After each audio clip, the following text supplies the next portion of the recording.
Harris campaign senior advisor.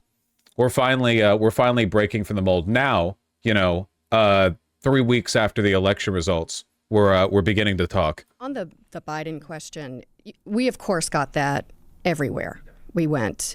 And we knew what the data was. We knew we had to show her as her own person and point to the future and not try to rehash the past. She also felt that she was part of the administration.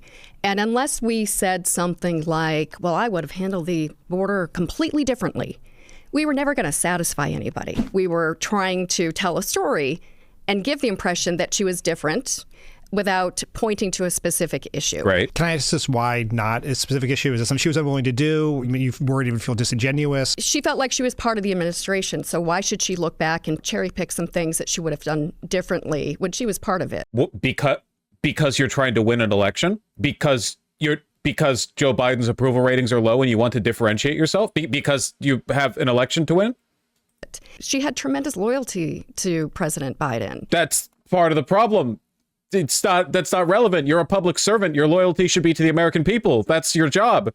This isn't even like a radical break from institutional norms thing. Like definitionally, as a president, you are loyal to the constituency, to the people of America. You've been on plenty of campaigns. Imagine if we said, well, we would have taken this approach on the border. Imagine the round of stories coming out after that of people saying, well, she never said that in a meeting, or what meeting when she said this? Or, well, then maybe you shouldn't have like completely spineless pieces of shit running who don't believe in anything. Maybe like the solution to this would be when you run candidates, they actually believe in something, and that way they're consistent for their whole lives on the things they believe. Trump did it. Like Trump lies all the time, but he's super consistent on the basic points. Bernie Sanders did it. No one has any audio of Bernie Sanders from 4 years ago saying that he's like close friends with BlackRock, or he was, accepting, $500,000 speaking fees at Goldman Sachs to advocate for lowered taxes on the wealthy. If you run people who believe things, you don't run into these issues. It's also possible, by the way, to have a vice president with principles who meaningfully breaks from the guidance of the Look at Lyndon B. Johnson. Lyndon B. Johnson was in many ways like actively resentful of JFK, hated the guy. When he broke free, he was like, he spread his wings, He did a lot of stuff, good and bad, but he certainly wasn't like permanently anchored to the, to the past. Or I remember when she did that, and it wasn't going to give us what we needed because it wouldn't be a clean break. It would be, days upon days in a limited time window that we had of dealing of who, what, when, where. So the best we could do, and the most that she felt comfortable with, was saying, like, look, vice presidents never break with their presidents. The only time in recent memories when Pence broke with Trump. But then, like, why would you even run her rather than Joe Biden? At least Joe Biden's a white man and therefore not as subject to the biases that people would throw against a black woman. Like if you're going to run with the argument that like, well, no, there should be functionally no difference between the VP and the president, then why even run the VP? Who cares? After Trump stormed the Capitol. They call that the murder exemption. If the president tries to murder you, you can break. Yes. If you are, ripping up the Constitution, trying to overturn an election, people die, then you can break with your president. Oh man, I feel like I have to watch the whole thing. I don't know for a fact whether or not Pod Saves America does the Content ID stuff. We're getting like a whole lot out of the Harris team. Kamala Harris and Tim Walz urging their supporters to keep up the fight on a call with grassroots organizers yesterday. I know this is an uncertain time. I'm clear-eyed about that. I know you're clear-eyed about it. And it feels heavy. And I just have to remind you, don't you ever let anybody take your power from you. That's very helpful. Thank you very much. You have the same power that you did before November 5th. 3 weeks after... Hold on, wait 1 second. This was good, but I need a little bit more motivation. Could somebody please tell me at what time the stars in the night sky are most visible? That's what I need right now. In the election, Harris's team is speaking out for the first time in a wide-ranging interview. You have just as much power as you did before, except in every institutional sense, now that the House, the Senate, and the presidency have been thrown to the Republicans, and they have already begun their work on dismantling our institutions. You know, in every sense except literal, you have all the power that you had before November. With Pod Save America's Dan Pfeiffer, former senior advisor to Barack Obama, 4 senior members of the Harris campaign discussed what they think went wrong. One major hurdle, they say, they only had 107 days, and they say that impacted decisions like the number of interviews she could do. Trump, on the other hand... Bullshit. She could have gone on Joe Rogan. She didn't want to discuss weed. Of course, made it part of his campaign to appear across several popular podcasts. One of the things I like about doing a show like this... Seen this. Can you imagine Kamala doing this show? I could imagine her doing this show. She'd be laying on the floor. She was supposed to... Yeah, there's a lot of intrigue. We'll go around more this, over the pod saves. a lot of theories, but And a date there. impact the outcome one way or the other. They say they just couldn't find a date there, and that they don't think it would have That's a lie. impacted the outcome one way or the other. James Carville weighed in on this question in recent days. Let's watch what he had to say. The vice president was thinking about going on Joe Rogan's show, and a lot of the younger progressive staffers pitched a hissy fit. If I were running a 2028 campaign and I had some little snot-nosed 23-year-old saying, I'm going to resign if you don't do this, not only would I fire that on the spot, I would find out who hired them and fire that person on James Carville's useless. Yeah, speaking of like DNC insiders who contribute to the rot. spot. I'm really not interested in your uninformed, stupid opinion as to whether you go on Joe Rogan or not. Okay, so Jaime, you have the unfortunate position. We have gotten so many excuses for why Kamala Harris didn't do Joe Rogan now that it's become clear that like that was a really bad move. At first, the message from the campaign was just, ooh, we couldn't find the time. But now you have people saying, oh, there were progressives within the campaign who were really upset about the idea. And then you have people saying, well, it was because Kamala Harris was really worried about being confronted about her position on marijuana. You know, and it's I think they just didn't value the power of independent media. There were probably a bunch of reasons that went into it. I think that was the main one. That was the main one. That was the most important one by far. Being for the person who has to explain and answer for all of this for us today. What did go wrong? Yeah. Look, I hate these postmortems, and Mike and I have been talking about this, and this is going to go on for weeks and weeks and weeks. There were myriad of things that happened over the course of the last 4 years and even 8 years that led to what happened on November 5th. Look, 2 things that stand out to me. I think my friends on the Kamala campaign are correct. 107 days is not enough time to run for president. That's just a fact. And on the other side, Donald Trump has now run 3 times. This is the 3rd Democratic nominee that he's run against. And so Donald Trump has run for president 3 times. And so he's been able to seed his messaging a lot more strongly than any of our candidates have been because we've switched over each of the 3 times. And so... But you don't have any messaging. So it doesn't even matter. And also, like, maybe you should have a VP who's more active to begin with. You all remember how for the entirety of Joe Biden's presidency, the joke with Kamala Harris is that she never showed up. And whenever she did, she seemed like she was drunk. Like, she never did anything. Remember? I do believe that Vice President Harris ran a tremendous campaign, and I think she was as good of a candidate as she could have been. Now, granted, let's pull back to the layers a little bit. Should she have done Joe Rogan? Yes, she should have. Would it have changed the election? Probably not. And so I think, and look, I'm going to steal something that Mike and I were talking about in Mario during the green room. I think here's the overarching thing. You've got to meet voters where they are. You can't try to lead them to where you want them to go. And I think time and time again, Democrats, and particularly this past campaign, we were trying to lead a high-minded campaign and talk about issues that we thought were important to people. But come to find out, that's not what people wanted to talk about. People wanted to talk about immigration. They wanted to feel safe. They wanted to talk about inflation. And look, all these numbers that, these indicators that we're talking about today seem to be doing better right now. And I think if we had a couple more days or weeks, I do believe Kamala Harris and Joe Biden could have got that message out a little bit more salient. Oh my God. Dude, you can't work in politics and think like that. Now that the election is over, people are not as worried about these economic markers. The reason they're not is because the election's over. You're putting the cart before the horse. The reason they're not is because Donald Trump has been too busy making his cabinet appointments to go on and campaign 3 times a day to scream about how immigrants are destroying the country. It's only because the messaging stopped.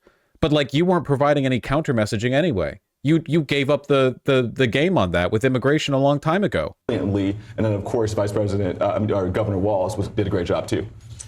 And just to Haima's point, I mean, there's a couple of things, right? We talked about immigration earlier in this segment. We saw Governor Abbott. He was arguably the unsung hero of this political campaign, right, by bringing immigration to the fore. When you look at Donald Trump's, what he's arguing is a mandate for a second term based off of the margin of victory that he had over Vice President Harris. I mean, you look at some of those blue states, that's what's emboldening him. And that's also the warning sign, I think, for the Democrats, right, because it is immigration. It is inflation.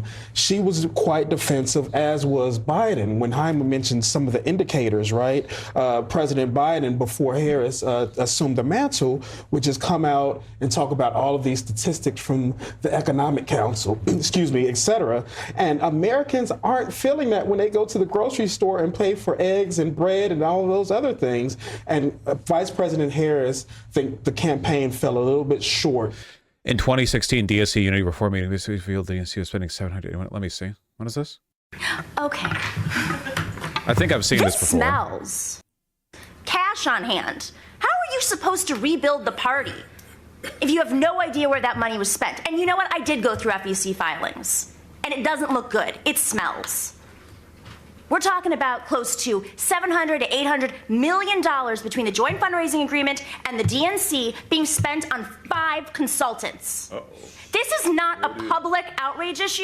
The DNC chairs are upset, the officers are upset, and I don't know who's on the Budget and Finance Committee. I did go to the meeting. It was 15 minutes long, and there was a pie chart that was put on screen. Yeah. But I would, as a Democratic Party member of this commission, we have a duty, and people are watching us right now. The number one issue I get asked out in the public by DNC members is, what are you going to do about the budget? How's Nomiki doing? I haven't seen anything from Nomiki in a while. Genuinely, I have no idea. Is she bad? Are you listening to the words coming out of her mouth, or are you just like looking for a signifier as to whether she is woke or not woke to decide whether or not you like her or not? Do you listen to the words to make those decisions? Man, this is a nice waffle knit Henley.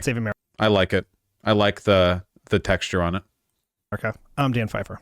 We have a special show for you today. I am here in Washington, D.C., where I'm about to sit down with the leadership of the Harris-Walz campaign for their first interview about what happened in the election. Last week, Michael Tyler, who's here. This is a long interview, okay? I want to see some specific sections, all right? Why didn't Harris do more podcasts? I want to see it. The candidate who was not fully defined. Trump did a ton of podcasts. Like, let's put Rogan aside, right? As I said, you don't win or lose. It would have been a big moment. You don't win or lose the campaign on one podcast. That was the core of Trump's media strategy, was to do a bunch of these podcasts. They were not political podcasts per se. They were probably political adjacent, right adjacent. It's my understanding that you guys wanted to do a bunch of the larger, more popular, not specifically political podcasts. Can you talk a little about why that may not have happened? Like, I'll give you, for example, it's Hot Ones, right? Oh, yeah, Hot Ones. Hot Ones is an example where... the Hot Ones people turned Kamala Harris down. I don't know why, but that was reported. I saw that. The Hot Ones people turned Kamala Harris down, which is a shame because, I don't know, there could have been some good memes from that. That could have been good, good bit there. Like, there never in time has there been a candidate better suited for a podcast than Kamala Harris on Hot Ones, so... I think if I remember correctly on Hot Ones that they didn't want to delve into politics. Well, and that's across the board. Yeah, I think it's important. But some of them did. Yeah. We had, I think, real opportunity for some core podcasts that hit key constituencies, On the Smoke, Club Shay Shay. She's everywhere we could, we did it. But I do think we had a lot of support in a number of, athletes and others that were just not super interested in getting their brand caught up in the politics of this campaign. And I don't think he had the same problem. Now, he wasn't talking to the kind of folks, that we... Which is insane because Donald Trump's brand is objectively less popular than Kamala Harris's in terms of like general adjacency. Like, it's less of a brand risk. Like, Donald Trump is way the more aggressive and hateful and so on and so forth. I think it mostly comes down to the fact that like if an independent media person, and like if someone in like the broader media space does something with Donald Trump, they're kind of committing to that, you know, and their right-leaning fan base will ride or die for it, you know, whereas like no one really gives a shit if Kamala Harris does your thing, right? Like the right will attack you, but no one's really going to attack them in your defense because the left doesn't like Kamala Harris and liberals aren't even that aggressively enthusiastic about her because there's no underlying narrative. There's no big message, you know. What are you risking it for? You know what I mean? We're trying to get, and these are big names that their reputations would be tied into it. But, you know, he, I think, certainly was able to tap into some cultural elements in ways that we couldn't. And I think that that had an impact on us, that there were places that we knew we had support, that we desperately wanted to go and have conversation that we thought would be interesting and relevant and fun, and we couldn't get there. But we did get to a number of places that I think were really impactful for us hitting. Also, just okay, think about it from the perspective of the people making that independent content. Why would you want Kamala Harris on? She is going to stump speech you. If you get Donald Trump on, you can have interesting shit. Theo Vaughn talked about doing coke with him. Joe Rogan is all about this shit. Like, you can have an interesting convo with Donald Trump. What kind of conversation can you have with Kamala Harris? Not only are you opening yourself up to all the, you know, the sort of negative attention that you get from participating in a presidential race, but Kamala Harris is going to hit you with anything even remotely interesting. It's boring. Like if I had Kamala Harris on, and I'm not joking, like imagine it's a month before the election and I could somehow have Kamala Harris on, I genuinely don't think it would be much of a bump to my channel, and I don't think it would be that fun or interesting. I think it would purely be, if that could have somehow happened, it would have purely been like for the wow factor of, wow, I had a presidential candidate on, you know? Not really good for independent media. They should have paraded Walz, though. Yeah, but Walz was on a leash. Like, I agree, Walz was a better candidate and a lot more authentic, but he can't, like, they leashed the fuck out of him. They muzzled him as soon as they brought him on. He got famous for the weird thing, but then they told him to stop it. And then since then, he just became like the Midwest whisperer, you know? He became the wears a plaid overshirt over a, you know, denim button-up whisperer. He became the I know what farming equipment is called and what it does whisperer. They stopped allowing him to be aggressive. Men, African-American men, Latino men, we had a number of opportunities there that I think when we could do it, we absolutely did it, and it was a top priority for us. And the truth is, when Trump would go on these podcasts, the conversation wasn't political. You know, and we saw that, and, you know, we did lots of outreach to many of the same podcasts that he went on. Ultimately, you know, as we said, with everything in this campaign, we had to pick and choose because of the limitations on time. But I do also want to... You had time. If you have time to go on and do like 60 Minutes interviews or go on NBC or whatever, that's going to be viewed by at most like 150,000 boomers across the country, you have time to go on Joe Rogan, which will be viewed by tens of millions of people. You had time. Kamala Harris is not 80 years old like Donald Trump. She's young enough. She's spry. They can find time. Say that Tim Walz was a huge podcaster and was on podcasts all the time. And, you know, in the politics adjacent space that you were talking about, sports, hunting, you know, fishing, running, football generally. He went on Smartless, a whole host of them. So we definitely see the value in this strategy. I guess the thing that was different about our campaign versus Trump's are a couple of things. One, you know, all of his podcasts were reaching the audience that we were struggling to pull in. Young men. Yep. And we saw that. We knew that. And number two, in addition to doing podcasts, we were also... But you're not learning the right lesson here. It's not enough to just go on the podcasts. You have to have a compelling message. Tim Walz can go on whatever sports podcasts he wants, and then the young men who watch them or listen to them will go, oh, that he's like a nice guy, but I'm going with Trump. Like, maybe they don't dislike Tim Walz. Maybe they hear him and go, oh, he's pretty cool. He seems like a nice VP. Too bad, though, because I'm voting for Trump. Like, you can come across as nice or relatable or whatever, but unless you're capturing them with the compelling narrative, yeah, then you don't have anything. All you've done is like waste time and money. They're doing earned media. And he was doing a little bit of that, but it was mostly right-wing media. Anything mainstream, he would book it and then they would cancel it. So, you know, how people viewed our campaign doing the earned media, in addition to the podcast kind of got lost in that conversation. I'm sort of fascinated by the fact that it's like the same as the left needs their own Joe Rogan, like failing to understand that Joe Rogan can't exist on the left for like 57 reasons. Like you're put, again, cart before the horse. You don't understand the institutional factors that led to things being where they are right now. 4 years ago, the idea that it would be more politically problematic to have on Kamala Harris, the sitting vice president of the United States, than Donald Trump, a man who's been convicted of a crime and tried to violently overthrow the election. Do you have any theories as to why that is? Is it specific about the people he was talking to? Is it establishment versus anti-establishment? Politics versus not politics? When people... Why people would be... Some folks would feel more comfortable for their brand to have a convicted criminal on than the sitting vice president. It was never a choice, like, we'll have him, but we're not going to have you. Anybody that took him would take us. It was more some of the, like Hot Ones, which is a great... show. They didn't want to do any politics, so they weren't going to take us or him. So that was the issue. But we got on plenty of them. The bottom line is she was willing to do just about anything and have a conversation with anybody, regardless of where they sat. She did more traditional media than Trump did, as you point out, did basically none. Like literally none. Ain't got no shit for that. Because no one gives a. No one will ever go after a presidential candidate because they didn't go on ABC enough. Are you insane? No one cares. No one watches it. From the interested party, the media that wasn't getting their interview. But voters don't give a shit. Wait, Trump got shit for that? That's what I'm saying. We got shit. I'm saying Trump got no shit. We got tons of shit that she wasn't doing enough media. He got no shit. Don't even get me going on that. Like, now that the campaign's over and you sort of identified who sort of the voters were who moved at the end, how do you feel about the utility of some of that earned media stuff? Is it now feel a little bit like we're just sort of talking to our own people all the time? Yeah. And not even in terms of who the targets were, the persuadable voters, which were largely young men, they're not watching the evening news. They're not watching cable. They definitely do not watch 60 Minutes.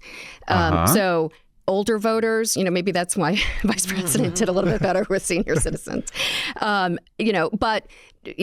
Look, our background is doing lots of earned media through the course of our careers. Does it help in where we stand now? If you're a candidate with a limited amount of time to get your voice out there and define yourself, you kind of have to do everything. But did it... The problem with all Democrats is that they campaign to demographics instead of on a message. That's very true. I agree with that. Yeah, they're still not grasping the fundamental problem. The Democrats will wake up and they'll talk to their consultants and they'll say, what message should we adopt to appeal to the demographics we want to hit? What demographic should we try to? No, that's not how it works. That's not ever how it's worked. You have to have a real message, and then you build out from there. Screw with our narrative, not just in getting shit for not doing enough earned media, but getting questions that we knew voters weren't going to care about. Their myopic mindset on certain issues was not what the race was going to be about. So at a certain point, we had to decide, is this helping us or hurting us? What did you decide? You can say it. I would say, I mean, look, I am not media hater by any measure. And I think that, we women don't get far in life talking about double standards. So that's not the point. But I do think a narrative, 107 days, 2 weeks up because of a hurricane, 2 weeks talking about how she didn't do interviews, which, she was doing plenty, but we were doing in our own way. We had to, be the nominee, had to find a running mate and do a rollout. I mean, there's all these things that you kind of want to factor in. But real people heard in some way that we were not going to have interviews, which was both not true and also so counter to... Also, you can have as many interviews as you want. All of your interviews are the same interview. You guys remember all the Kamala Harris interviews we did listen to, right? The only one that I remember is the one where she devastated her own odds of winning by saying that she would do nothing fundamentally different from Joe Biden. Apart from that, they were all the same. It was the same thing every time. Now, obviously, Donald Trump does roll back into the same talking points over and over again. I'm not denying that fact. Like, I'm not saying that he's always innovative or original in how he structures his statements, but for the most part, you know, he is capable of, and often does, he wings it. And when he's doing an interview, it does feel like he's actually engaged with what's being said. Any kind of standard that was put on Trump, that I think that was a problem. And then on top of that, we would do an interview, and to Stephanie's point, the questions were small and processy and about like dumb. They were not informing a voter who was trying to listen to learn more or to understand. And I'm not here to say that you know, the whole system was focused on us incorrectly. I'm just saying, like, again, of the things we need to explore as we move forward as a campaign and as a country, that does a disservice to voters. And, you know, I think back and think we should have signaled more of our strategy early on about podcasts and who we were trying to reach. But we had a limited amount of time to reach the people we were trying to reach, and we were trying to go to them. But being up against a narrative that we weren't doing anything, or we were afraid to have interviews, is completely bullshit, and also like took hold a little bit. And well, also I mean, literally, like, one of the main reasons that she didn't go on Joe Rogan was because she was afraid of being confronted on her inconsistent positions on marijuana. Her inconsistent positions in general, mind you. You still don't grasp the fundamental problem here. None of this would have, like, you could have had all the time in the world. It wouldn't have changed the underlying problems. Just gave us another thing we had to fight back for that Trump never had to worry about. Pluff, I want to talk a little bit about the decisions towards the end around campaigning with the Cheneys, doing the events with the Republicans. Oh, please. The sort of the pivot around, like, the statement you guys did after the John Kelly fascism comments. I know at the end of every campaign, everyone, in a losing campaign at least, everyone then looks at it, from the outside looks at it and says, the reason our side losses confirms whatever priors I had beforehand. But one of the arguments, particularly some folks on the left are making, is that doing this stuff with Cheney and Republicans suppressed turnout among the base. Just talk a little about why you decided to do the stuff with Cheney and whether you saw any blowback at all in your data. Well, first of all, you know, like any organization, you know, that's got the resources in the private sector, or in this case in politics, you make as many decisions as you can based on data by the marketplace. Okay. So, you know, turnout was up in Milwaukee, it was down a little bit in Philadelphia and Detroit, but, you know, we'd spent a lot of time with voters who we were concerned. There was the time Kamala was interviewing with Charlemagne and he asked her about repeating her same answers all the time, and she said, "You should thank me for being on message." I didn't even see the Charlemagne interview. Did she really say that? Was she really confronted for stump speeching like every response? And her answer to that was like, yeah, I'm consistent. It's message discipline to not have any real positions.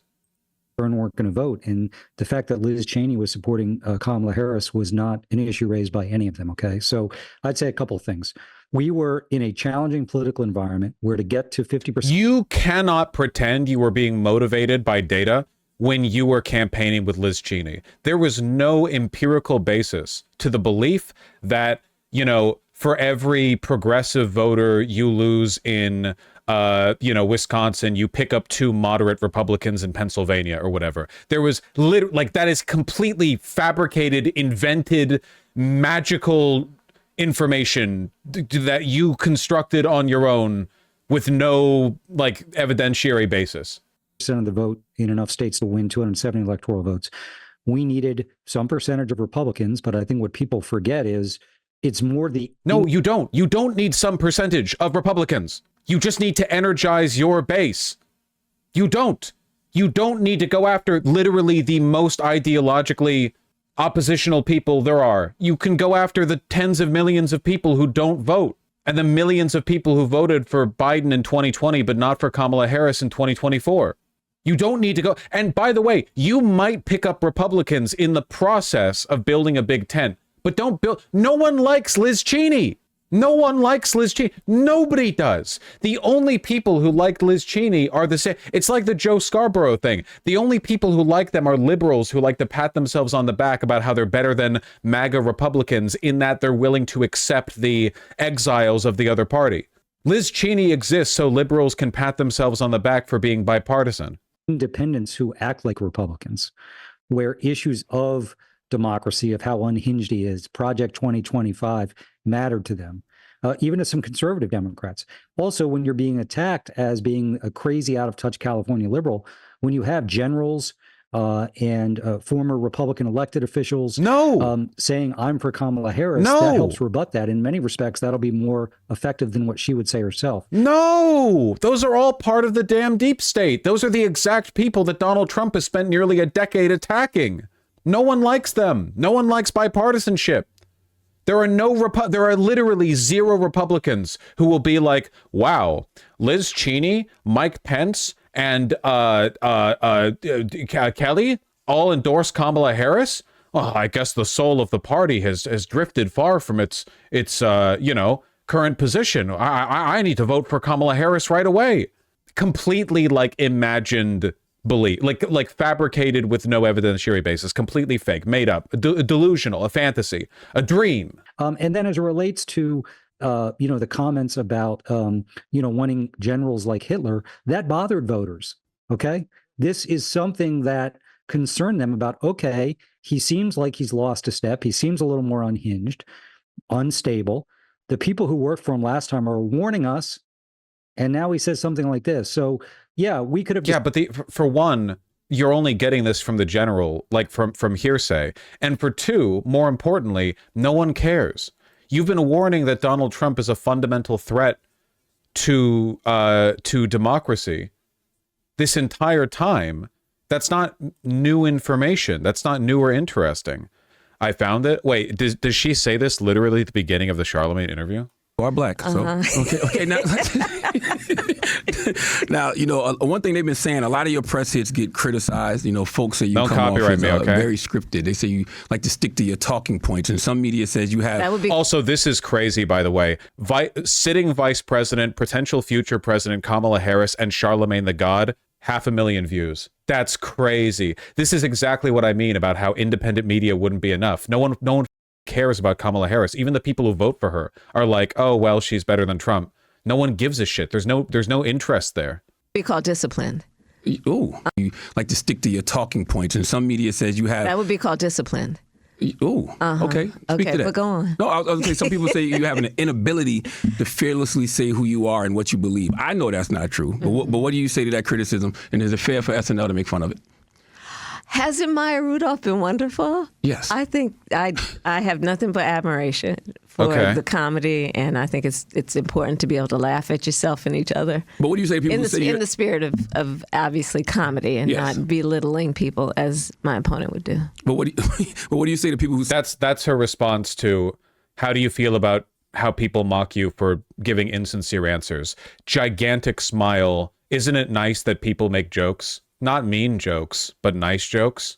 Thank you, Kamala Harris. Say you stay on the talking points. I would say you're welcome. Mm-hmm. I mean, listen, here's the thing. Day one of running for president school, I am widely criticized for what some perceive to be an uncharismatic trait. How do you respond? Oh, you're welcome. It's day one of running for president school. Am I doing it right? Maybe that Kamala emote should be removed. Nah, because now it's like she's laughing at us. It's kind of fitting.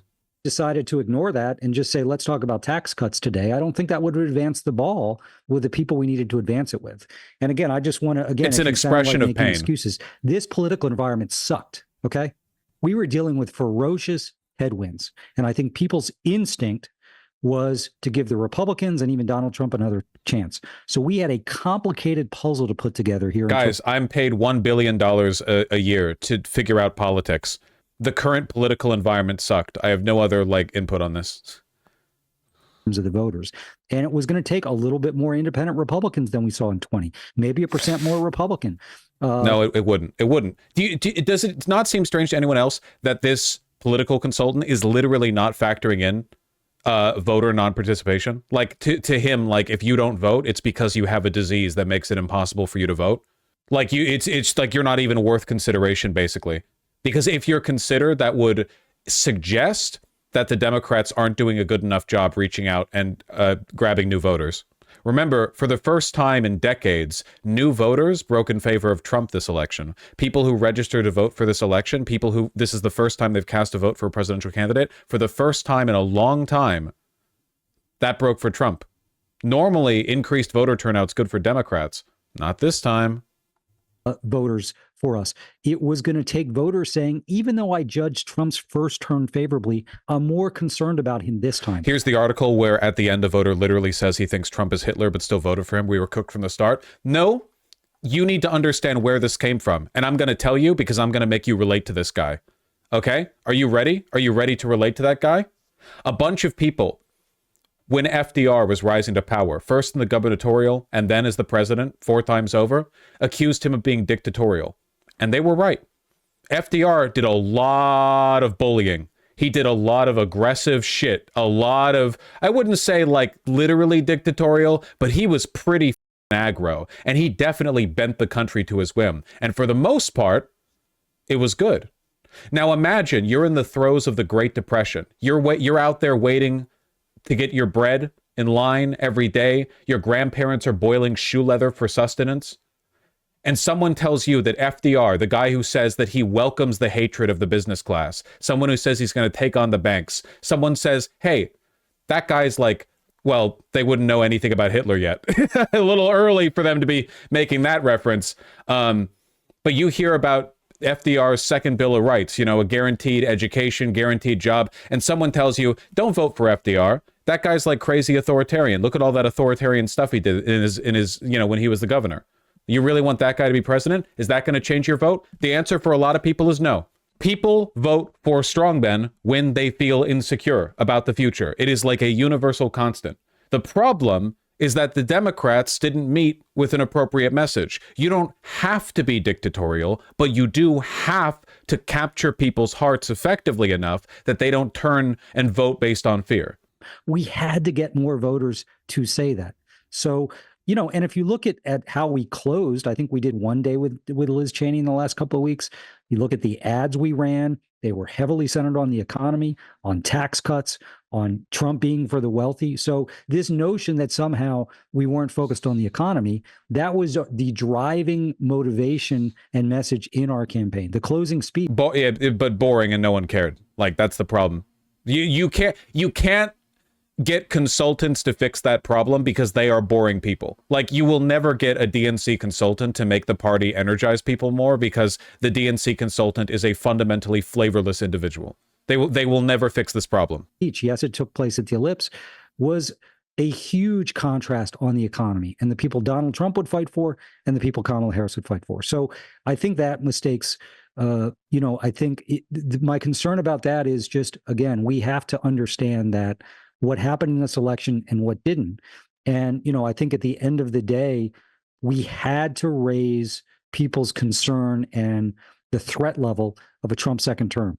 I think if you look at our internal data... So again, like, here's the question, okay? Look, I am all in favor of telling people that Donald Trump is a wannabe dictator and a fascist, because those things are both completely correct. I don't think that is an incorrect thing to say at all. But one must ask themselves, okay? Is that enough to get people to vote for you? If you look at history, the answer is obviously no, especially when people are like increasingly anxious economically and socially in the current context. So you can remind people about that all you want, but all you're doing is advocating the continuation of the status quo. Kamala Harris made that very clear. Can speak to this. We did a lot of that. We just didn't get it to the extent that we needed to win. But at the end of the day, I think people... it was the price of eggs that drove a lot of the debate here. And I think Trump's going to be in hot water because he's going to do a lot of stuff starting January 20th. That's not going to be about the price of eggs. It's going to be about sort of the MAGA ideological pursuits that he and his base will insist happen, whether that's pardoning January 6th rioters or some of the other things around healthcare and immigration. So, but I think, Dan, that it is important. We spent a lot of time with voters in the aftermath of those comments from Milley and about, desiring generals like Hitler, and it bothered voters. So again, that wasn't the core of our campaign. The core of our campaign was an economic contrast in these battleground states, but it was an important element of it. Quinn, can you talk a little bit about, at the end, there was I'd be curious in your data, what percent of people... it really makes you wonder what they would be like coping about if Donald Trump hadn't engaged in all the blunders that he did in this campaign. If Donald Trump had run this time the way he did back in 2016, what would they even have? I feel like the Democratic consultants would just shrug and go like, yeah, I guess he's the best president. I guess we have nothing on him. We had literally nothing to offer. Like all they have is clinging on to his mistakes. But back in 2016, comparatively speaking, he was a lot more disciplined, which is insane to say, but it's true. So like if he had run with that level of discipline and cohesion, yeah, the Democratic consultants, I guess they would just be like, oh, well, whatever. I guess he's the rightful president, you know? He has been anointed, favored by the, kingdom of heaven. In the last week were undecided or movable, and sort of who those voters were. And I know that a lot of folks in the campaign said that, in that last week where it seemed like the vice president, was clearly closing very strongly, and Trump was seemed to be imploding everywhere. Were the last voters moving in your direction? There just wasn't enough time, or did Trump, win those late deciders? I mean, it's hard. Look, he won the election, so it's hard to say that they broke our way. But look, we saw a shrinking pool of undecided voters all the way until the end. And as Jen mentioned, Republicans were turning out early to vote. We were looking at it to see if it was mode shifting, meaning were these people who would normally vote on election day as Republicans just voting early, and that was the case. And then so we sort of knew this wasn't some surge, of Republican voters turning out. Isn't it crazy how Bernie Sanders came appreciably close to winning the 2016 primary with none of this? Like, Bernie Sanders didn't have access to the DNC consultant apparatus. He didn't have access to the ungodly amount of money that they're able to pull from super PACs or from their primary donors. He just had like a bunch of small donations and a dream. And a campaign team, don't get me wrong. He still had people he listened to, but certainly not like in the same circles as what the DNC pulls from. There's almost incomparable in terms of like relative levels of influence or what areas they're pulling from. And then like he still did really well. Maybe we don't need consultants like this, it's not even that I hate these guys or whatever. Like, I don't necessarily. There are some people like Carville, I guess, who I genuinely despise. But I think a lot of Democratic consultants are genuinely just like incredibly misguided because they've never been exposed to a real political education. They've only been exposed to like the witticisms and the like, common truths and, fishwife tales that you get, like being a part of this machine and never talking to people outside of it. It's not even malice for a lot of them. It's that they genuinely have no idea what's going on. Bernie not having access to the consultant class was actually an advantage for him. Yeah, no, absolutely, 100%. Yeah.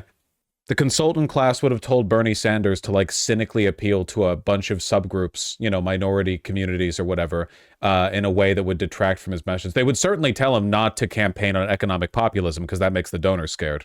You think Bernie actually talks to normal people sometimes? Yeah, all the time. Bernie Sanders takes the metro around DC. Like there are a lot of people who work in the Senate who take motorcades or they have their own ways of getting over there or whatever. There are tons and tons of photos of Bernie Sanders like rushing to like make the train at the last second or whatever. He's literally just a guy. I guarantee you he has good convos. DC Metro isn't as bad as people say, by the way. No, DC Metro is supposed to be pretty good. I mean, like, certainly by American standards. And, ultimately not enough of them broke our way. These are those voters that were in that margin that we were counting on to get us over that hump. To your previous question that you just asked and that Pluff answered, I think that there's a lot of things to learn in this election, but I think overlearning some of them is a danger as well. There's a number of states that will be on the board, including in 26 that are Senate races that will be very hard to win without getting... Yeah, there's an entire like genre of images of Bernie Sanders. Oh, this is under the Senate building, but there are a million photos of him just in the DC Metro. It's just funny. He talks to people, He's so iconic. He really is. We don't deserve him. America certainly doesn't deserve him. Do I personally deserve him? I'm a good boy. We're in the holiday season. I've been, I take the trash out. I wash the dishes. I don't actually wash the dishes. We divvy up the house chores. I vacuum. Some of those voters that we were talking to. And I think those Republican-leaning voters. I mean, and if you look at it, and again, this probably sounds, I hope it doesn't sound offensive to the people listening, because it's really not, but if you look at 22 and you look at 20, that's how Democrats won these races. I mean, 9% of Republican voters voted for Raphael Warnock in Georgia in 2022. And you managed his race. Yeah, and there is no Democratic majority without the state of Georgia. And so when you're looking at some of these states, North Carolina, Sherry Beasley almost got there in 22. She didn't, but if she had gotten a little bit more of those Republican voters, and of course, look, if you can turn out more of your base voters, that is good. But especially as we head into a midterm, and we also saw these voters beginning that trend of coming to Democrats in 2020 from the Biden race was the first time they did it. In 2022, we said, that's the f***ed up thing, Thana. That's the like really f***ed up lesson that we're getting from this. It's that a lot of Democratic consultants are basically shrugging and going like, well, if only a couple of things had done that, we might have been able to eke out like a 2 electoral college vote victory. And it's like, dude, Donald Trump is a psychopath. This should have been like a Reagan-esque sweep. The fact that it was ever this close, the fact, like, Joe Biden won by a good margin, but only because of COVID. Like, the fact that you keep this up is insane. You've lost to Trump twice, and you only won once because of COVID. I'm not happy with a slim victory. I'm not happy with a moderate victory. I wouldn't be happy unless it was like a 64% of the popular vote victory. That's a margin that I would look at and go, okay, Democrats, you did all right this time. He should have been destroyed. Can we hold these voters? We ran strategies to try to do that. We were successful at doing it. So these voters had given us indication that they were, willing to be open to Democrats. And we spoke to them, and we kept trying to speak to them. Now we saw some of them going back in Trump's favorability to that piece. And so a lot of this was getting that down. And you could either have a Democrat trying to give that message, or you can have generals and people who worked for Trump delivering that message. And your net data said those probably had more credibility to do that than a Democrat? 100%. And so I just think that, at the end of the day, there's obviously work that needs to be done on both sides, but I would caution just trying to say that you should just throw that to the wind, especially, and maybe it does end with Trump. But, to the point of how we got here and the voters that allowed us to get to this point, I think a lot of those voters, and I think that was a big part of it. And I think it's a false choice Bernie on the train. God, what we could have had, unironically, we could have had photos like this of our president. It's so powerful in a way that like, it's like unreplicatable, because you're not getting no one else is doing this. Donald Trump won't go inside of a train. He'd be terrified of it. It'd be disgusting. He'd hate it. And I never forgive the DNC for rat-fucking this man. Like the Uruguayan president with his Beetle VW. Ideologically, populist leftists generally are known for that kind of that particular style of, being endearing because they don't let themselves be changed by money. Bernie Sanders is wealthy. I mean, he's written several best-selling books, It's just very human. I don't know. Just makes me sad, man. It has to be one or the other. Yeah. I think that is a mistake. I think we just have to do everything. We have to do it better. But I don't think that this is saying that that's because fundamentally the DNC higher-ups are more like Trump and his people than they are to Bernie. That's true. And it's always important to remember that. Yeah. Donald Trump and Hillary Clinton were literally both privileged New York, highly educated, heavily invested in Wall Street, they're from the same social caste, the DNC consultant machine, white, the DNC consultant machine are taken from the same people who predominantly vote Republican. And that's one of the reasons why they're so obsessed with the mythos of the moderate Republican, because you're pulling from people who belong to a social caste that is majority Republican. To win those voters who have shown you in the past 2 cycles that they are open to Democrats, you are abandoning the base. Well, and I would just add, I agree with this so much. And I think to win, you need to have moderate Republicans and progressives of all ages. We cannot win without these core elements. We don't have the luxury of choosing one group of vote or another. But in the battleground states, we were heavily focused on suburbs. We knew they were very important in 22. It's just insane, man. I guarantee you Republican consultants aren't talking like this. Obviously, we're very, very focused on women in particular, but moderates, independents. And the vice president actually did better in the WOW counties in Wisconsin than Joe Biden did. And while the rest of the country moved 5 points to the right in the suburbs, we moved a point to the right. So that isn't enough to win. That's great. That's great. Learn the worst lessons possible from the most marginal of victories. This tiny sub-community went less to the right than every other part of the country.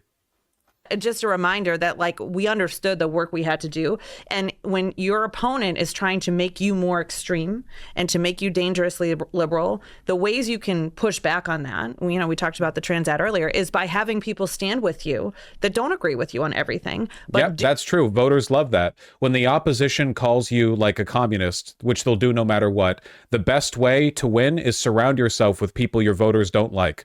That's so true. So many people wake up and are motivated to vote for a president based on whether they surround themselves with people they disagree with. That's so true. Do see in you. It worked for Trump, As we all know, Trump loves surrounding himself with, the opposite of yes men, no men. He loves surrounding himself with people who will challenge him and disagree with him at every turn. It wasn't just that the Republicans that stood with us were saying they were against Trump. They were also saying they were for the vice president and why. And I think that had real impact. Not enough, but it definitely was an important calculus to the broader framing that Trump was trying to drive people to us, and to also, just by having these folks stand with us at the volume that they were standing for any reason they were with us. It wasn't just about democracy. It wasn't just about January 6th. That really showed to people who didn't know her that well that if those Republicans would stand with her, well, she couldn't be so extreme and dangerously liberal as Trump was trying to frame, because these folks wouldn't be with her, as a baseline. And this worked on literally no one. Literally no one. It's completely ineffective. What differences are there between you and Joe Biden? Well, I'll appoint Republicans to the cabinet. Great. Yeah, convince no one but lost progressives, lost energy. Yeah, that's it. All it does is show you don't believe in anything, because your positions and the people you surround yourself with are just a hodgepodge of desperate efforts to shore up all of the demographics your consultants tell you to be concerned with. You're not like you don't believe in anything. It's always worth reminding people. It's really hard for Democrats to win battleground states. Okay. Let's look at Pennsylvania. Why? Please explain to me why your job is so hard, even though you lost to a lunatic, even though you had more money than him. 5% of the electorate is liberal, roughly. 34% is conservative. By the way, in most battleground states, that conservative number is over 40. So in every battleground state, why is that? This is, again, like, this guy should never work in politics again. Why is that? Are you just taking that for granted? Why is that? Are they just born conservative? What forces led to that? Because that's your job. The brain disease of the liberal is to believe that everyone's political positions are already set in stone, and your job as a political consultant is just to morph your candidate's positions to, like, catch the greatest number of all these different demographics possible.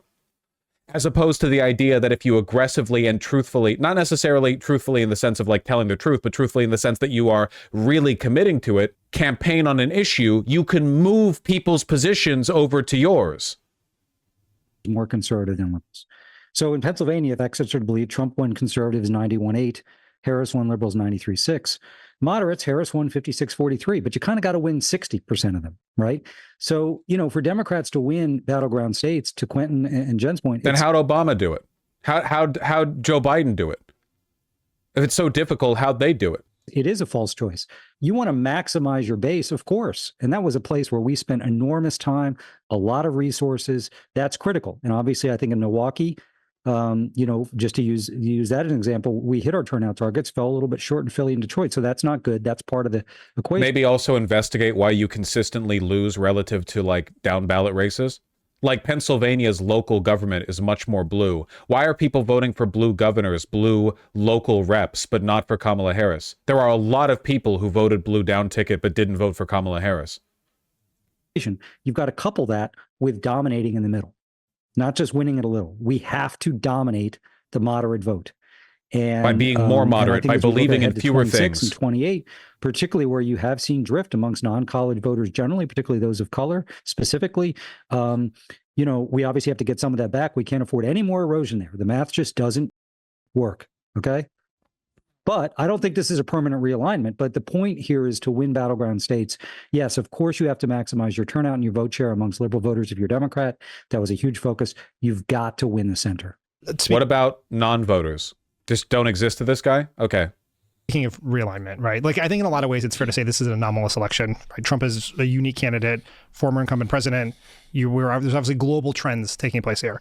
But, I think what you guys all want to do, what I want to take from this conversation is like, how do we project forward for the next races? And I think one of the bigger concerns when you look at these numbers for the future of the Democratic Party in national politics is with Latino voters, right? Based on exits, which I know are imprecise, but since 2012, they've moved 29 points to the right.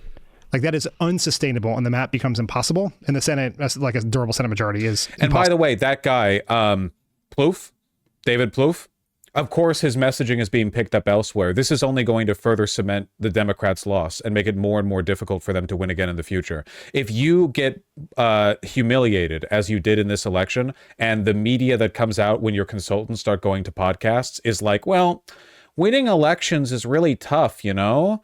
That does not help in the future. Loser mentality.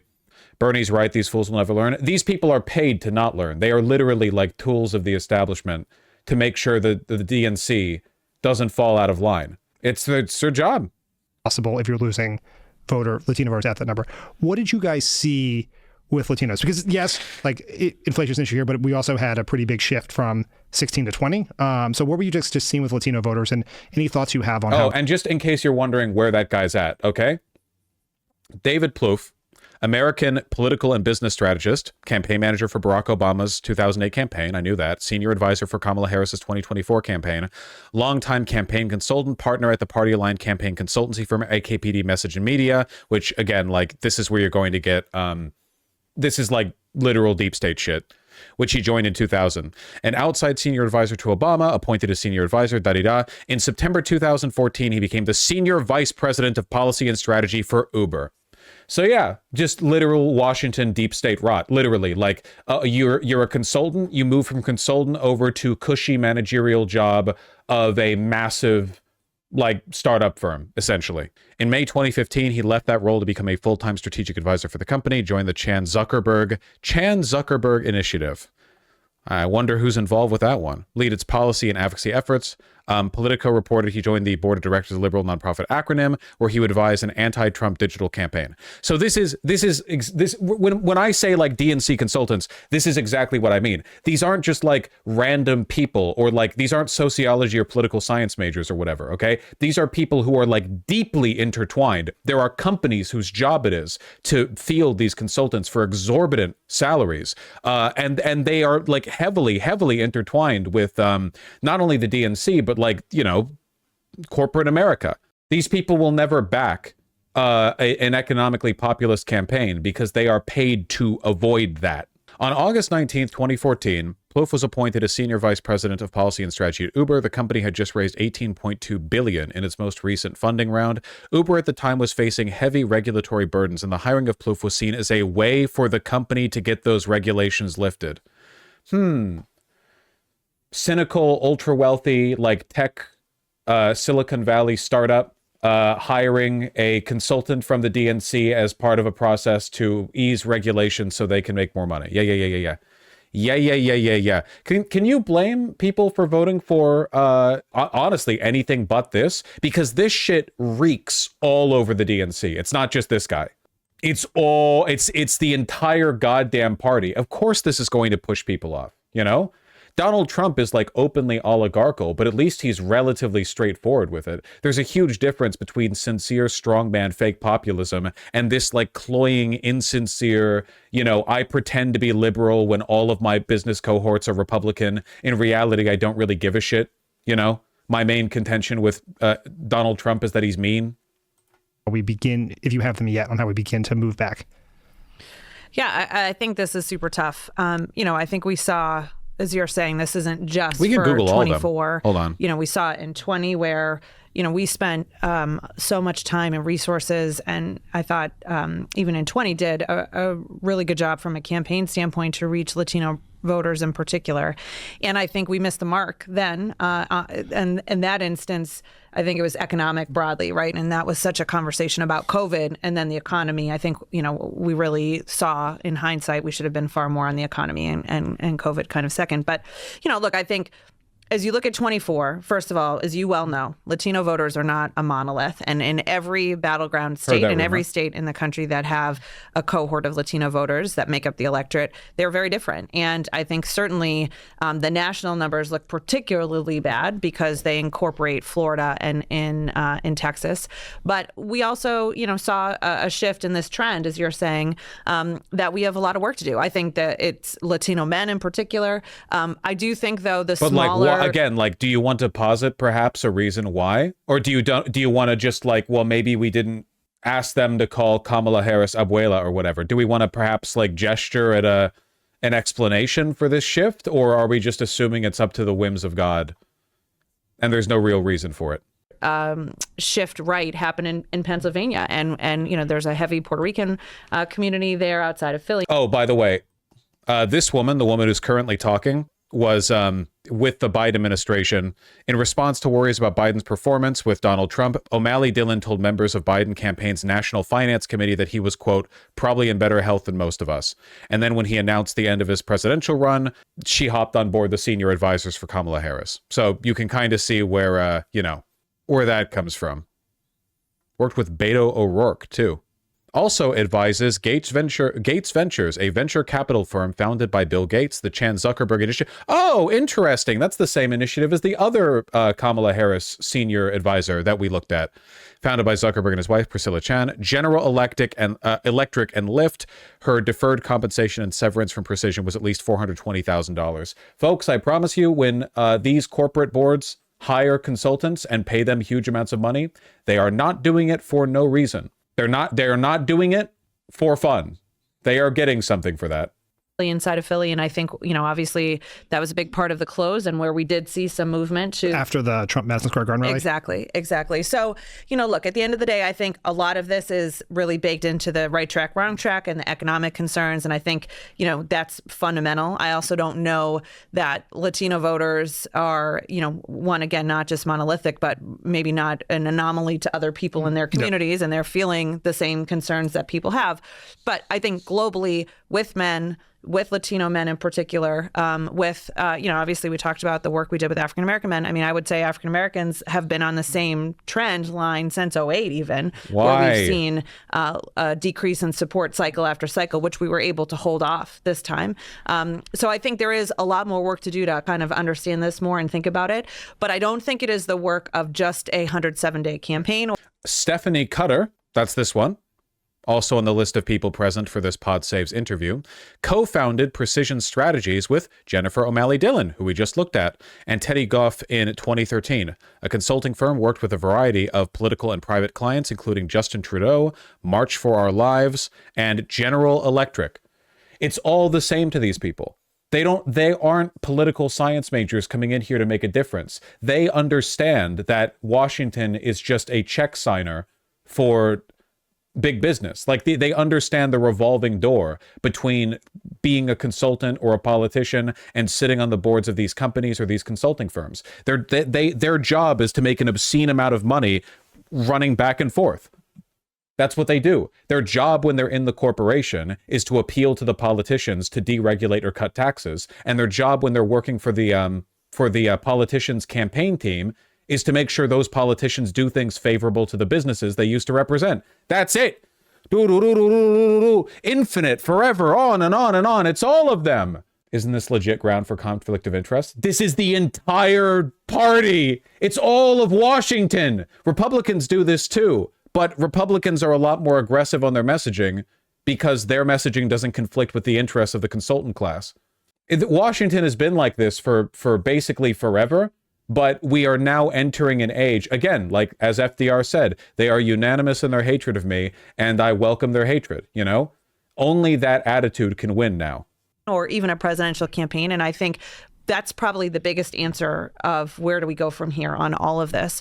How do we ensure that people in this country see themselves in what we're selling and that we have solutions that make sense to people and that we can. The fourth person that I've looked at the Wikipedia page for, this guy, Quentin Folks, is the only person here who seems to not be part of the deep state rot. At the very least, not to the same extent. Political content manager, intern for Steny Hoyer, deputy campaign manager Ann Caprera during Pritzker's election campaign in Illinois, The Democrat win we election, da-da-da. A fellow at the Harvard Institute of Politics, campaign manager, Joe Biden's presidential run, such and such. So he's the only person of these four who does not have his hands deep in the like consultant, cycle where you work interchangeably for political campaigns and for big business. Can understand what they're going through and that they see themselves reflected in those solutions. And, I think there's just a lot of work that, to me, it is never going to be, we have to make choices about one type of voter versus another, but everyone has He to. also has terrible takes, though. Okay, well, look, I'm not saying he's a phenomenal guy or whatever. I'm just saying that I'm just giving you the rundown. See, not just our brand as a party, but more importantly, our candidates as people who are providing solutions and really can make connections and that there's a path for that. And I think the vice president, to her credit, was exceptional at this at every turn during this campaign. Very clear on her vision, very clear on who she was, very clear on the issues that she understood people cared about and really how to do something about it. And I think that really broke through. But I think these younger voters in particular that fundamentally are hard to reach to begin with. And part of our conversation earlier, you have the same challenges with these different cohorts to reach voters and have an impact and in a way that they can feel connected to what we're doing, but also just finding them to have that conversation, I think was complicated. Stephanie, it felt like one of the driving. That was like, did anyone else stroke out during that? Was that rough to follow for anyone else? I genuinely don't think they understand why they lost this election. Forces of this campaign was that there was a segment of voters, primarily young men, who were simply seemed almost impossible to reach with the traditional tools that Democrats have. Linear TV to some extent, certainly earned media, as you mentioned. It appears that Trump had some ability to reach them. And, there is an argument I very much buy, which is the difference between the national and the battleground states was because you guys were in the battleground states campaigning. But there's also an alarming version of that, which is where we are not spending $1 billion in field and TV, the country is moving farther to the right because organically some groups of voters are getting right-leaning messaging or anti-democratic messaging. What did you guys... It's called being popular and going to where the people are. I'm sorry that the average American isn't waking up and consuming like 60-minute segments or whatever. It's called like being even remotely aware of what people pay attention to these days. You can literally just Google like ratings of ABC, ratings of CNN, and then you can Google how many Americans get their news from YouTube/TikTok. There you go. Congratulations. Democrats, hire me for $500,000 a year, please. I have such wisdom to share with you. Pretty basic stuff. Sort of see about that group of voters that are hard to reach. And any thoughts you have yet, and I would not blame you for not having them yet, about how we can reach those folks going forward? Well, I would say a couple of things. Like you said, this race was, a little different than most anything else. Trump is a different kind of candidate. Again, translation, we have no idea what we're doing. We have no idea what went wrong. All of this makes so much sense if you view it from the perspective of like a basic like critical theory framework, like very basic Marxist material forces, a capitalist regression to fascism when it feels threatened, populist strongman. But like it's a very basic political education, one that allows you to understand what's going on here. But they are completely annulled to it. They have no idea. We had a Democratic candidate get in 107 days out, part of an administration coming out of COVID, inflation, et cetera. Trump never stopped. Trump, obviously it's important to him that he portray this very masculine, strong figure. And so how does that show up for people? It shows up at UFC fights. It shows up with Dana White speaking at the convention. It shows up with the kind of podcasts that he's doing. It shows up in his rhetoric. Okay. All right. So... And he's constantly picking a fight and showing that he's going to take something on. I'm not saying we mimic that. We don't want to mimic that. But yeah, wouldn't want to have a spine. We have to pay attention to why people find that appealing. Oh my God. And his use of TikTok and specifically reaching those younger men. I can't tell you how many friends of mine or nieces and nephews would say to me, I'm getting these things from Trump all the time on TikTok. And you didn't learn anything from this? This lady, she's probably like, TikTok, whatever. Who's even heard of that? And they're not political people. They weren't signing up for that stuff, but Trump was reaching them. So there is a lot for us to learn in that. But I will also say a lot of that was very specific to that candidate, you know, in his messaging and. Oh, well, that's convenient. No, we don't really need to learn any lessons of how we lost because it was like a magic thing specific to Donald Trump. You know, we don't have any I'm paid $1 million a minute sitting here. We don't really have any like ideas basically on how we lost. It's just he's kind of like magic basically. A wizard did it. Yeah, that's all we have. Why that was while people were open to that messaging. We can go really deep into why, and we can go into a conversation on. Can we? I feel like I can. Democrats Can you? are squishy, and you know the conversation we just had about transgender, and the conversation that we just had about transgender. In case you were wondering how authentic the progressive biases of the Democrats' consultants are, again, the social classes these people they are literally the deep state. They run in between consulting for political candidates and big corporations. You think they're going down to like dive bars with trans friends to knock back shots and joke about whatever the you think is funny on Twitter at that moment because you're brain poisoned? You got the brain rot? They are in a completely different social caste. They're the closest thing we have in this country to like aristocracy outside of the literal oligarchy that is about to control every facet of our daily lives. They have been in Washington for a long time, but they've only gotten stronger and more powerful over time. No one questions them. Well, at least no one on the Democrats, you know, on the Democrat side does. Republicans in the House are trying to make us have on bathrooms right now. Oh, this is how much they support you, by the way. This is how much the Democrats think of you, trans audience of mine. You know, the conversation we just had about transgender and the conversation that Republicans in the House are trying to make us have on bathrooms. The conversation they're trying to make it. We don't want to talk about it. We don't really care. You're like, you keep obsessing over these social issues. Like, this is a very normal way to talk about a civil rights issue. You know what I mean? Imagine in the context of like, you know, black civil rights. If the so-called like progressive wing of Washington was like, yeah, I guess like the segregationists are trying to make us talk about this again. Like, you know, the desegregation stuff, or like, you know, the segregationists keep saying like, yeah, let's talk about this. Like, okay, like that sounds very authentic. You're interested in this right now. And, you know, we can talk about how we're going to get people's wages up, how we're going to, you know, create programs for people that don't go to college, but still can figure out how to build their careers, about how we finally, you know, address the sandwich generation, like the vice president was trying to have, of caring for kids and being able to afford childcare, but also having to care for ailing parents. These are the type of issues that aren't squishy or masculine, but they are real life. It's just she's gonna get rehired, man. She's gonna get rehired. Squishy or masculine.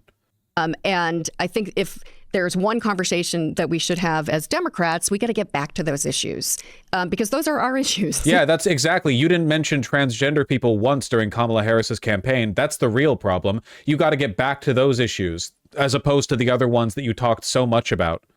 We're the ones that find the solutions to those. And you know, in my coming up in politics, we're the only ones that cared about them. We have to get back to those bread and butter type issues that change people's lives. Even that 35-year-old man who finds the masculine rhetoric and TikToks and YouTubers appealing, he still has to pay his kids' childcare bills. Again, just remember, the job of these people is to make sure the Democrats don't raise taxes. That's it. What do you think they're talking about when they're in a private consultancy firm working for General Electric? What do you think they're talking about over there? Girl dick? Like you and your Twitter friends? What do you think they're talking about over there? Leninism? No. They are paid well for the job of keeping things the way they are. Of course their solutions are going to be like this. So it's a choice that we have to make. Jen said earlier that you know, this isn't the problem of a 107-day campaign to solve. It's a party problem. Mm-hmm. Republicans don't make Trump apologize.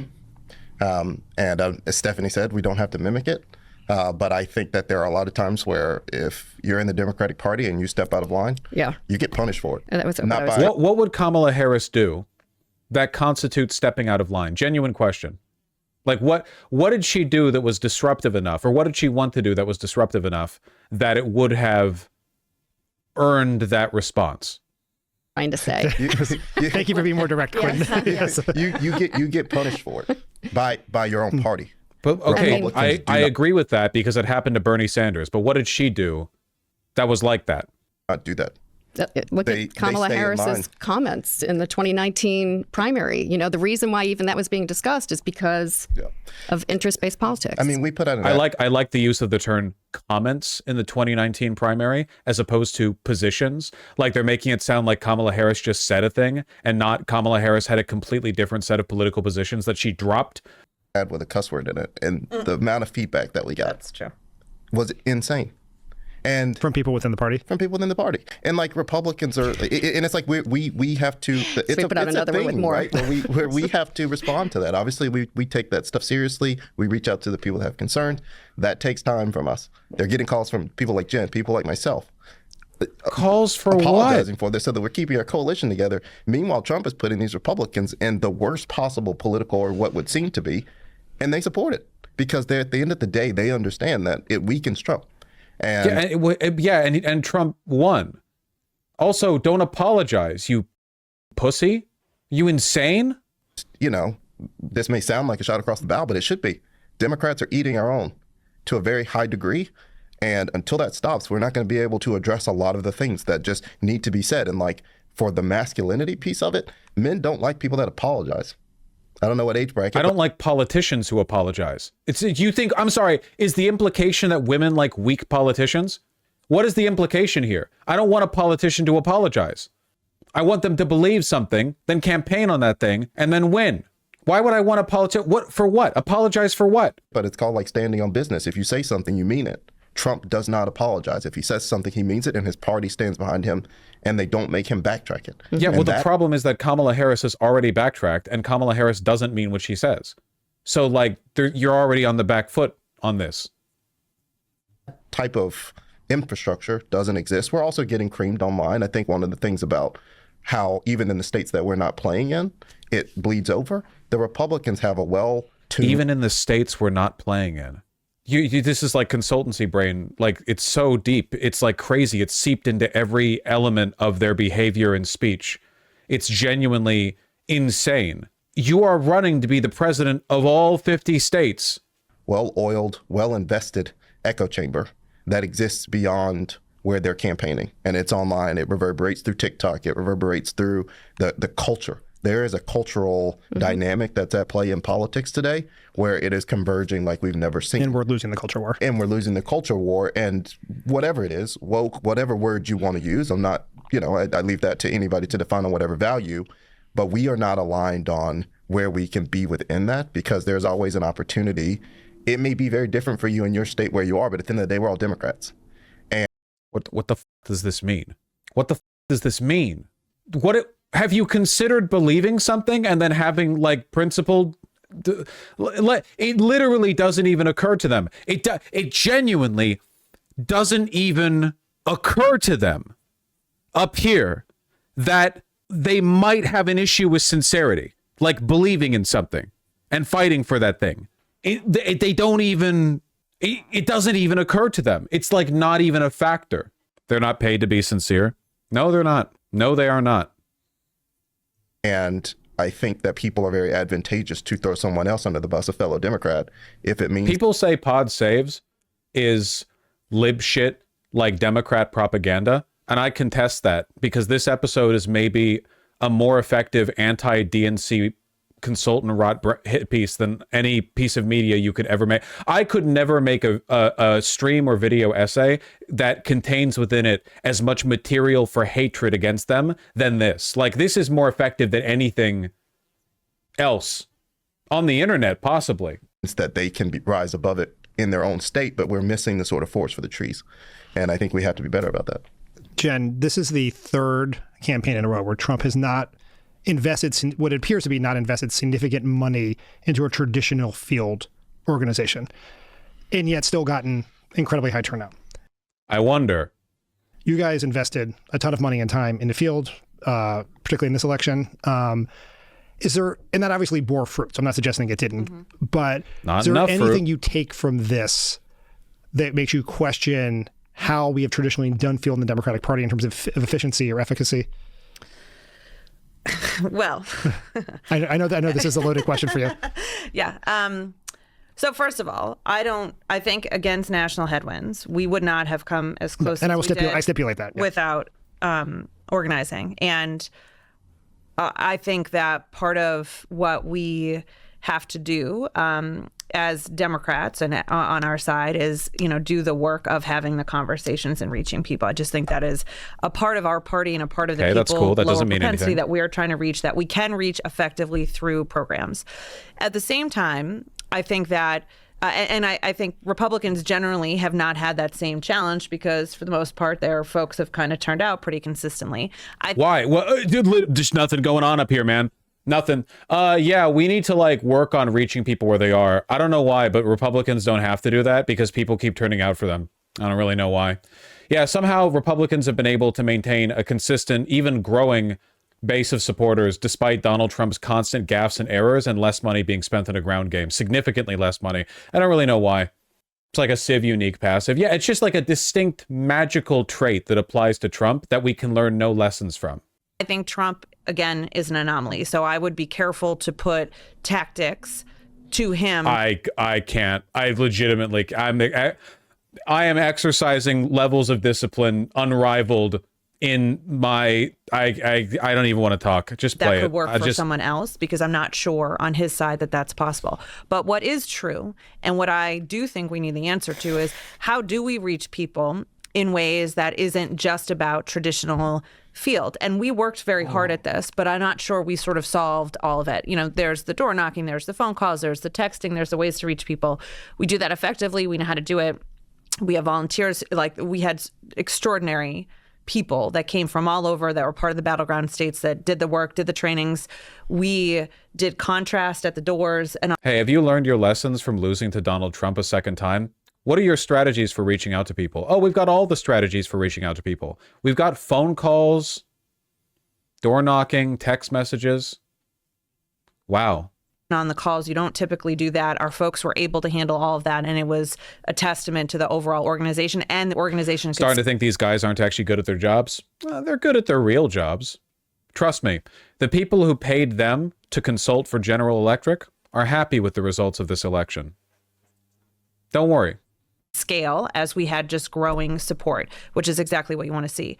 We spent a lot of time, even earlier in the year when President Biden was at the top of the ticket, working on, and I hate terms for field, so I like relational organizing. You invented most of them. It's like all organizing or field. I still say field, but anyway, whatever. Relational. The bottom line is we know, especially in this environment that we're talking about, where people are tuned out to politics, they want to stay away from the chaos of Trump. And yet, people in a bunch of mostly apolitical, like media, masculine hobby spaces love Trump's presence there. Maybe people aren't actually as tired of Trump as you think. Maybe people don't want to be apolitical as much as you think. Don't trust institutions. They don't trust parties. How do you reach them? You reach them by people they trust in their own lives. So much of what we were trying to do to get to the young people, not just to talk to them, but to give them the tools and empower them to speak to other people in their lives. So you mean nothing. You mean we're not going to do any work to reach out to you. Instead, we're going to find some of the most broccoli-haired individuals on college campuses and teach them how to be annoying on social media or something. What are you talking about? And I think that we made some progress here. I think, there's lots of technical things that help us do that. But at the end of the day, there is no doubt that Donald Trump figured out how to do that and did that to young people, young men, in a way that he, created some of this coolness. Oh yeah, they spent $13 million on that Facebook that Facebook page that had 1,000 followers or something like that. I remember, yeah. To folks and most of the people that wouldn't be harmed, are the ones that felt like that he was cool and they would respond in the podcast and so on. Young men in particular, yeah. Young white men in particular too. But this isn't to say this is all just about young white men. From how you reach people, I actually think, we worked a lot on sharing content. We worked on trying to talk not just to our own people, right? Which is one of the problems and the limitations of platforms, that you're just speaking to the chorus. It's part of the challenge. How do we try to get people to then be inspired to speak to people in their own lives and to do it in a way that is not... You think Republicans talk like this in their own like consultancy circles? Probably not. We need to give young men the power to inspire others in their lives, to vote for... I hate consultant speak. It's like talking to HR. Literally, yeah, no, literally. It's like they just they adopt all of the linguistic mannerisms that you would normally make fun of when you talk about corporate doublespeak, but also they have the ear of future presidents. Not political and not partisan. And I think we had some hits and misses, but we've got to solve this, because you cannot put enough money into social media and digital advertising and paid programming to have the impact that organic... Yeah, this is what they mean by like reaching out to young people to inspire others or whatever. They get shit like this. According to advisors, Kamala Harris is considering running for president again in 2028. This would be a generational comeback. And it's like, yeah, like I said, it's like a Zoomer, you know, like, oh God, I remember.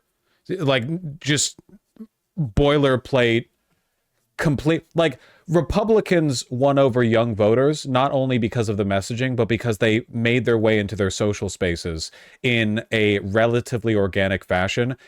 I feel like people like this are getting churned out of a damn factory. Reach has when people are empowered to speak in their own lives and are willing to take that on. And we saw that, and we saw our people do it. It just wasn't getting far enough, and it wasn't actually infiltrating at the level that we've been talking about. So there are systemic issues here. There is also just elements that, we just got to figure out from a campaign standpoint, like, it's easy to do door knock. It's not, well, door knocking is hard, but when you know how to track it and you know how to be accountable to it, like there are structural challenges that we have to work on for sharing content that has as much power as it does doing a door knock. And so there's things that we really tried to implement this time, but I think we still have work to do to understand. And there are groups that do this well. You do not have to just be part of the political campaign environment. We have to pull ideas from everywhere, because at its essence, it is figuring out how you reach someone that doesn't really want to be reached about topics maybe that they don't know that they really want to engage on. I'm watching the chimp climb the rope. They're tying the hangman's knot as we speak. Who taught the chimpanzee to do that? And that they retain it and carry it forward to then be willing to take an action. And that really is going to require more community, more inputs from different... I don't want to door knock for people like this. Yeah, no, that's exactly the point. That's exactly the point. It all comes down to that, because there is basically no difference between how she talks and how Kamala Harris talks. They talk the exact same. It's all consultant, like, bullshit pander speech. It's all HR talk, you know? Who would get excited about this? There's no enthusiasm. There's no drive. No one gives a shit. People can get excited about Trump. It doesn't matter whether or not you think he's good or bad. Truth nuke, he's bad. It doesn't matter whether or not he's a, dictatorial or authoritarian, whatever. Like that, people, they resonate with the message. They want to be enthusiastic about what they're campaigning for. No one's enthusiastic about Kamala Harris except for broccoli-haired freaks like the guy I just showed. People who every day they have like a 7-tweet quota they have to meet to continue getting their DNC money. Holy shit, this is so disheartening. They just don't get it at all. None of these people should ever work on another Democratic campaign. These losers should be hiding their heads in paper bags. No wonder Harris lost so badly. Zero sense of guilt or self-reflection. We're not the issue, it's the voters. Summed it up so you guys don't have to watch. As a Democrat, this video radicalized me more than the actual election did. We cannot afford to let these idiots make decisions for us any longer. If I learned anything from this episode, it's that the DNC is going to do the exact same thing in 4 years. Pathetic that they still aren't listening to the opinions of their own party voters. We were successful to a point is the most gaslighting way to say they failed. This interview is like a microcosm of everything wrong with the Dem strategies.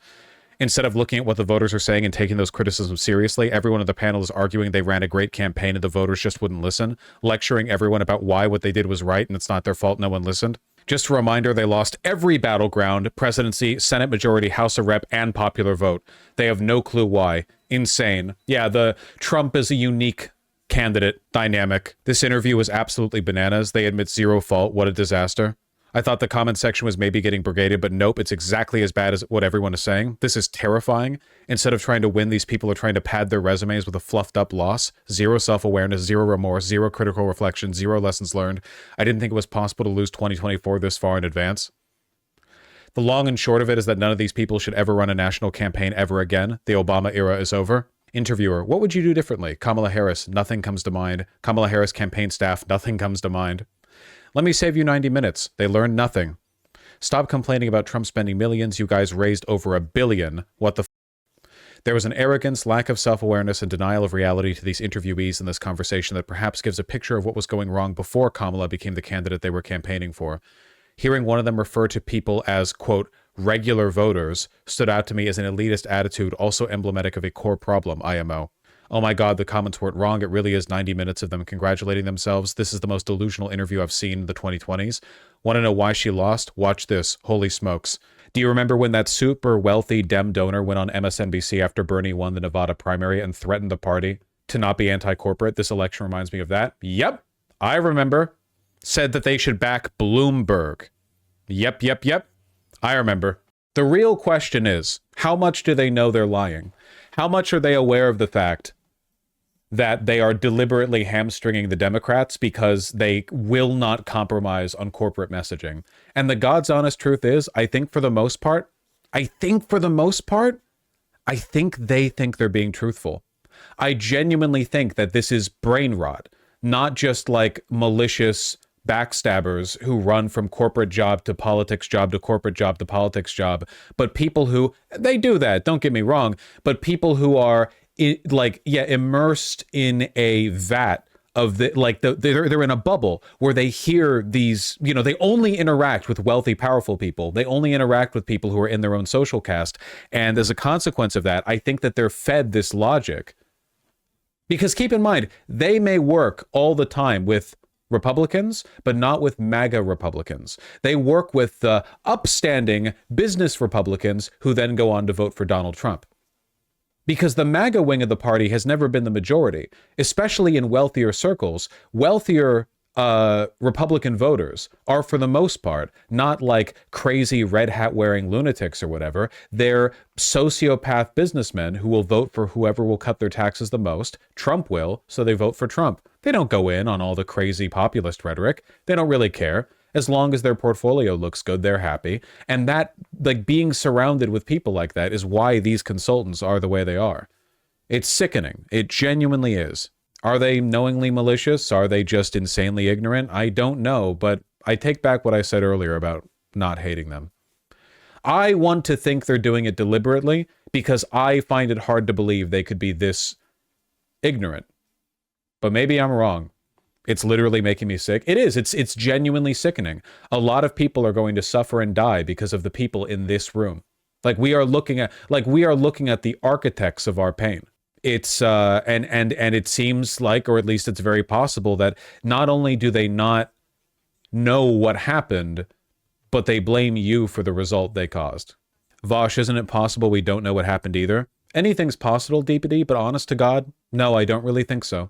I think that not only do we have the right read on this with why Kamala Harris lost and what's going on, I think that the critical analysis that you can apply to this election, you can get the same results, correct ones, going back basically to the beginning of modernity, I think that, it is a very easy read. I'm not a modernist. I don't think that critical theory is the only way to analyze things. I don't think historical materialism is the only way to analyze things. But god damn, man, this is pretty clear cut. Watching this all go down, it's like screaming at the TV as you watch a person in a horror movie break away from the party, to go do something unwise in a separate area. It's just seemingly nonsensical. After listening to this, why did DNC not run Hillary again in 2020? She had already lost a bunch of times in a row.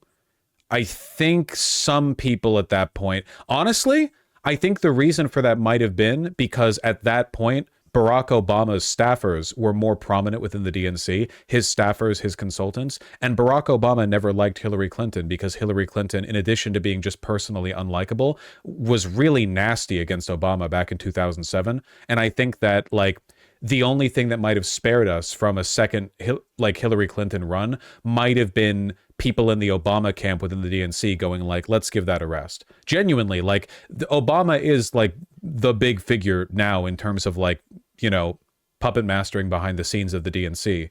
And it's possible that personal dislike might have spared us there, given us Joe Biden instead. Hillary's campaign was straight up racist in the 2008 primary. No, I remember. Yeah, I remember them doing the Barack Obama is a Muslim thing, like before the Republicans even really ran with it. Yeah, like absolutely. She was nasty because again, like Hillary Clinton wasn't meaningfully different from Bush. Like they were all, like Hillary Clinton is again, the epitomization of this idea. Both parties were just the same ideology with very slightly different attitudes. Hillary Clinton wasn't even pro-gay marriage. Not only was she not pro-gay marriage, she was like anti-gay marriage as she ran. Of course, she shifted on that for 2016. As soon as it was the moment it was like acceptable to be pro-gay marriage, that was when she believed it, because she doesn't believe in anything. So was Obama. Obama was not as actively anti-gay marriage as Hillary Clinton was, probably because Obama entered politics much later than Hillary Clinton did. Anyway, don't you think she was privately in favor of it? Does not matter to me. In fact, that idea to me is like actually sickening. The idea that the head of the Democrats would privately be progressive and then publicly not be because it's politically unviable, like actually a sickening thing. It's one thing to accept a political compromise. It's another thing to lie openly about your progressivism. You know what I mean? And she didn't just like signal support in a non-committal way. She was anti-gay marriage.